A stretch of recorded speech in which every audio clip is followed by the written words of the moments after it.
प्रिय छात्र छात्राओं, महाकवि जयशंकर प्रसाद के द्वारा वर्णित शीर्षक श्रद्धामनु के कुछ अंश को आपने पढ़ा था।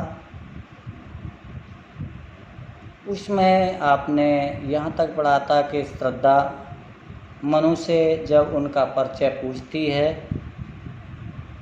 तो मनु के श्रद्धा को जो वाणी थी वो उन्हें ऐसी लग रही थी मानो भ्रमरी की गुनगुनाहट हो या किसी कवि की सुंदर पंक्तियाँ हों या छंद हो।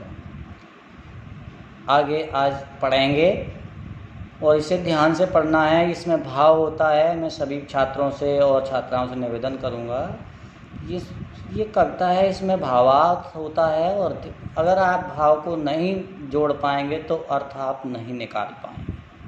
तो ध्यान से दें। वैसे भी मैं जैसे इस क्लास में पढ़ाता हूँ उससे अच्छी तरह यहाँ पढ़ाई हो रही है मेरे अनुसार, क्योंकि मैं पेंसिल से एक एक शब्द का अर्थ बताता हूँ और उसे आप सुन सकते हैं और देख सकते हैं बार बार कैसे अर्थ निकालते हैं हम।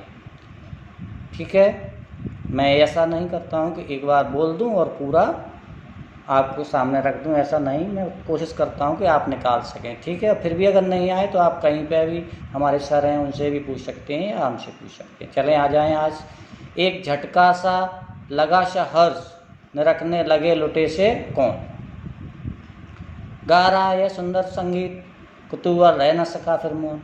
आप इस लाइन के ये बिल्कुल सरल हैं। श्रद्धा ने जैसे ही एकांत स्थान पर बैठे मनु से ये प्रश्न किया, हे अपरिचित आप कौन हैं और इस एकांत स्थान पर आप अपनी आवाज़ से इस स्थान को आलोकित कर रहे हो। जैसे ही उन्हें ये शब्द सुने, आपके पिछले भाव जोड़ रहे हैं हम, जैसे ही मनु ने ये श्रद्धा की आवाज़ सुनी तो उनको एक झटका सा लगा। श्रद्धा को अपने पास खड़े होकर देखते हुए एक सुंदर युवती जो अचानक उनके पास उपस्थित होती है तो उनको एकदम खुशी का झटका सा लगा।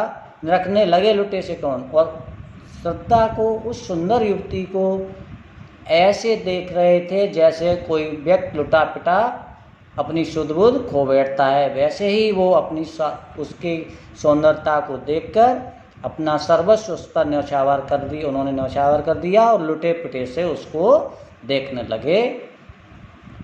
आगे कौन गा रहा है सुंदर संगीत, और उनके मन में ये जिज्ञासा आई कि इस एकांत स्थान पर इतने मधुर वर्णों में कौन गा रहा है।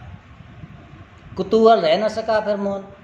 फिर मनु के अंदर की जो जिज्ञासा थी वो शांत न हो सकी और उनके अंदर उस मधुर वाणी के जो बोल रहा था उसको जानने की जिज्ञासा जागी कि पता किया जाए कौन इस एकांत स्थान पर गा रहा है। आगे देखो, और देखा हुआ सुंदर दृश्य नयन का इंद्रजाल अविराम कुसुम वैभव में लता समान चंद्रिका से लिपटा घनश्याम। आप आ जाइए यहाँ देखें। और देखा हुआ सुंदर दृश्य, जैसे ही मन ने श्रद्धा की ओर ऊपर देखा तो वह श्रद्धा जो खूब यानी सौंदर्य से भरपूर वह युवती, वह श्रद्धा उनको एक ऐसा सुंदर दृश्य लगा, एक सुंदर दृश्य के समान प्रतीत हुआ। नयन का इंद्रजाल अविराम, अविराम ही सुंदर, और वह सुंदर दृश्य श्रद्धा के लिए कहा गया है यहाँ पे। वह सुंदर दृश्य उनके नेत्रों पर इंद्रजाल में जादू टोना सा करके मोहित कर रहा था या अपनी ओर आकर्षित कर रहा था। पल्ले पड़े तो ठीक है, नहीं तो फिर पूछें। कुसुम वैभव में लता समान, उस श्रद्धा की सुंदरता को देखकर, उस सुंदर श्रद्धा को देखकर मनु को ऐसा लगा मानो कुसुम वैभव यानी फूलों के गुच्छा में कोई लता लिपटी हुई हो।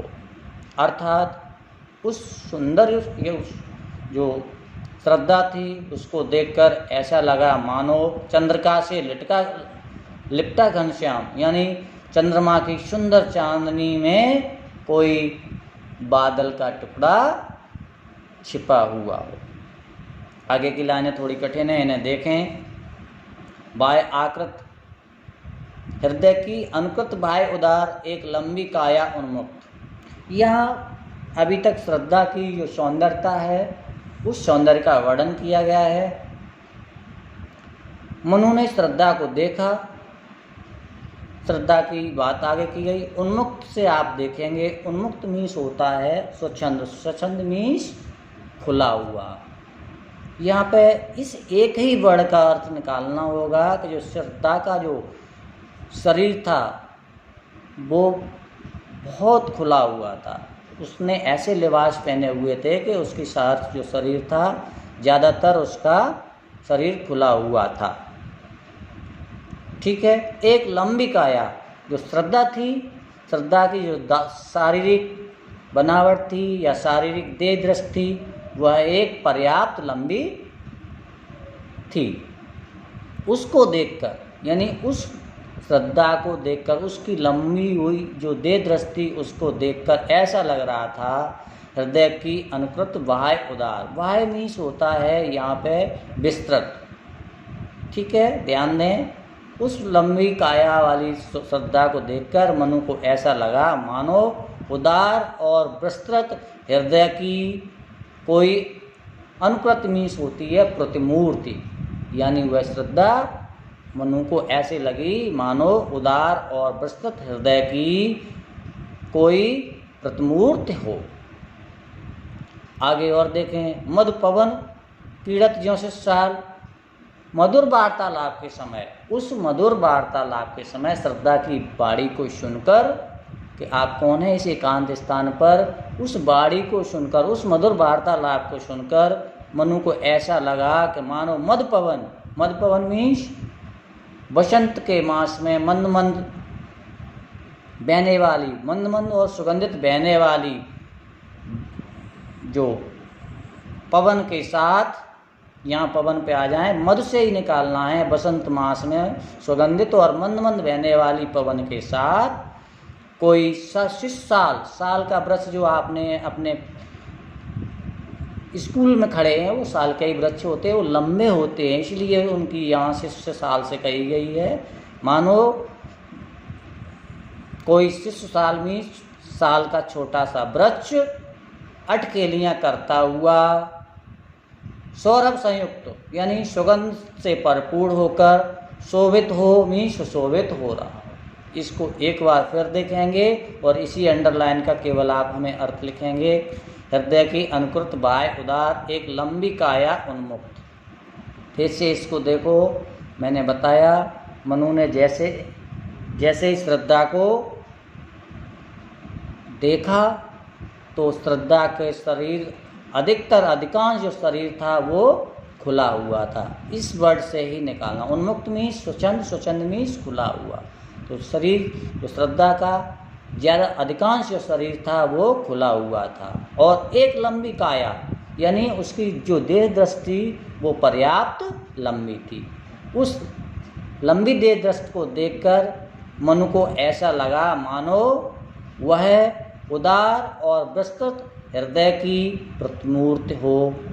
उस मधुर वार्तालाप के समय श्रद्धा को देखकर मनु ऐसा लगा मानो मधु पवन, मधु मीन्स बसंत मास की सुंदर और मंद मंद बहने वाली पवन के साथ, शिशुसाल मीन्स ज्यों में जैसे आएगी गया है, जैसे शिशुसाल मीन्स साल का छोटा सा वृक्ष, क्रीड़त मीन्स कीड़ा करता हुआ या अटकेलियाँ करता हुआ, शोभित हो सौरभ संयुक्त, यानी सौरभ संयुक्त से मीन्स सुगंध से भरपूर होकर सुशोभित हो रहा हो।